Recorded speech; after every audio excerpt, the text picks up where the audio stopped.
আসসালামু আলাইকুম রহমতুল্লাহ। চিকুনগুনিয়া জ্বর। চিকুনগুনিয়া এডিস মশার মাধ্যমে ছড়ায়। এই ভাইরাসজনিত রোগে জ্বর ও মারাত্মক জয়েন্টে পেইন হয়ে থাকে। চিকুনগুনিয়ার উপসর্গগুলো হলো হঠাৎ উচ্চ জ্বর, হাড়ে ও গাড়ে প্রচণ্ড ব্যথা, হালকা র্যাশ, লালচে দাগ, দুর্বলতা, মাথা ব্যথা, চোখে ঝাপসা দেখা ইত্যাদি। প্রচুর বিশ্রাম নিন ও পানি পান করুন, প্যারাসিটামল সেবন করুন।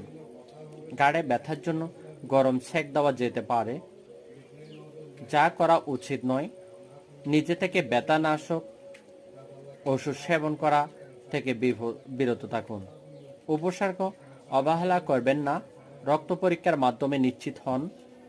চিকুনগুনিয়া জীবন হানিকর না হলেও ভীষণ কষ্টদায়ক ও দুর্বলতা সৃষ্টিকারী রোগ।